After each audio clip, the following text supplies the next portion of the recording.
Good morning, and welcome back to this week's Eastern Mediterranean Times podcast. I'm your host, Martin Mont. And I'm your host, Joshua Whitby. Alright, this week marks the 78th session of the United Nations General Assembly. They're going to be meeting in New York, and they're going to be addressing the milestones that they've achieved toward their 2030 agenda. Yes, leaders and delegates from the Eastern Mediterranean and from across the world are going to be reprioritizing the 2030 agenda and the issue of global sustainable development at this week's assembly meeting. So stay tuned for a lot of speeches from the global leaders. Yeah, absolutely. And those speeches are going to be both politically revealing and diplomatically kind of challenging because of the global landscape that we've seen evolving rapidly this year. Indeed. All right, now going back to the Eastern Med, we have the country of Libya, right? Yes. Is underwater after massive flooding this week. The death toll, the unconfirmed death toll, I should say, has reached 20,000. These numbers are record-breaking. And completely devastating. On September 10th, a powerful storm, which we actually referred to last weekend in our podcast in terms of Greece and the flooding there, that storm moved over Libya and destroyed infrastructure, toppled buildings, flipped cars, and now the international community is gathering to give aid to the country. But the country is divided under two leadership structures, right? And that's making it hard for aid to get to people. Yes, certainly. Yeah, I mean, the global community is trying to aid in whatever way possible because this is a catastrophe. Whole communities have been upended and their livelihoods have been destroyed. So many fatalities, as you mentioned. And the two government structures here, and essentially Libya is in a civil war at this point, that really complicates getting aid to the people that need it. Absolutely. Even this week, there were aid workers on a Greek rescue team that were killed, 3 of them, en route from Benghazi to a work site. And this just represents the larger struggle that relief groups have kind of faced when trying to operate in this country. Yes. Aid groups have warned of mass graves. Mass graves of more than 1,000 have already been found in the country. And human rights violations within the kind of storm's repercussions are also very prevalent. Another problem facing the country has been the lack of clean drinking water, right? The infrastructure has been taken out by the storm, and now people are facing real shortages of water, and I'm sure they'll be facing shortages of food to come. All right, now shifting our focus toward Greece, which is facing a similar problem. Now, the government has been able to respond with a more thorough and kind of cohesive approach than the Libyan fractured governments have, but they're facing flooding as well. Yes, it's actually from the same storm. It's the impacts that Greece are still facing from Storm Daniel and the flooding that happened there.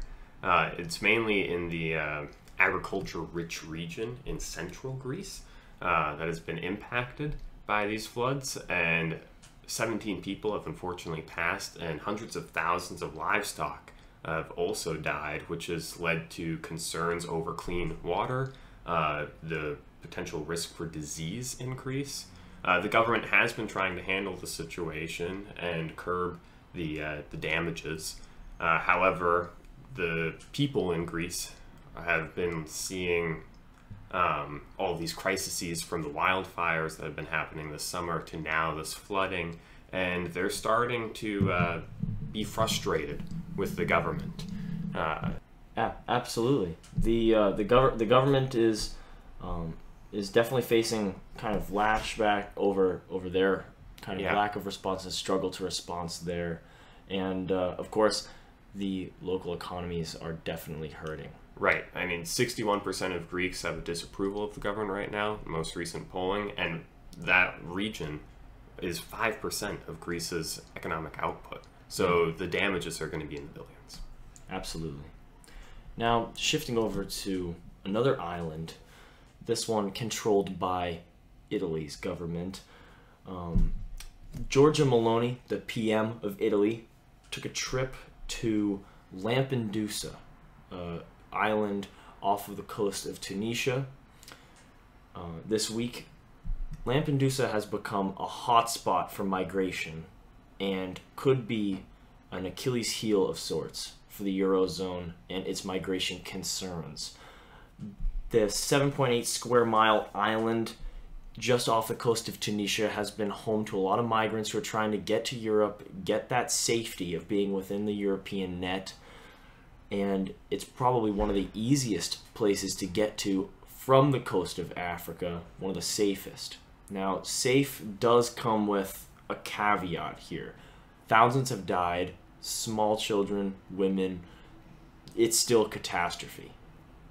Yes, yeah, of course. I mean, I think this challenges Maloney's policies here of trying to prevent migrants from coming onto European soil by sending money to countries like Tunisia, because a lot of these migrants are still leaving Tunisia, and this island is one of the direct spots that they would go to try to get safe haven in Europe.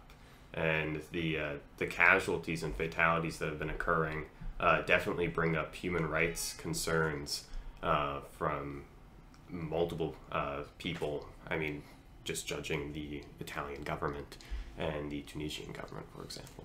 Yeah, absolutely. And there's reports of people sleeping on the streets, people trying to climb fences to escape the camps that they've been put in to kind of control the population there. The situation seems to be deteriorating. Floods in Libya, as we've mentioned, are going to make that situation worse in the coming weeks. All right. And lastly, shifting to Egypt. In one story that is not dictated by extreme weather events here, the United States Secretary of Foreign Affairs, Anthony Blinken, has issued $235 million of aid money, specifically military aid money, to the country of Egypt. This is a workaround, a congressional block of the normal annual $1.3 billion that the United States provides Egypt in military aid yearly. And it's going to receive some criticism. Yeah, once again, criticism on the aspect of human rights concerns. Egypt has recently jailed numerous human rights activists and people who have come out against the government. And in spite of that, the United States, while recognizing that human rights in the country are subpar, they're still going forward with providing military aid, especially in consideration with the Suez Canal and keeping that safe and operating. Yeah, absolutely. And the Suez Canal is a large part of the U.S. military's, and more specifically Navy's, plan to keep global trade running. And you see billions of dollars a day go through the Suez Canal. 2 years ago, when the Suez Canal was blocked by the Evergreen ship, you were able to see the damage that caused Europe's GDP, that caused the Chinese GDP, and global financial systems. So keeping that canal running smoothly is one of the main priorities of the U.S. Navy. And this money seems to be Blinken's way of keeping that canal running. All right, this has been the Eastern Mediterranean Times weekly podcast. Thank you for tuning in. We hope to hear you next week. If you have any questions, concerns, feel free to email the Institute or comment on this video, and we'll be able to respond to your questions directly. I'm your host, Martin Mont. And I'm Josh Wolitke. From Boston, Massachusetts, in coordination with Emmanuel College, Boston. Have a nice week.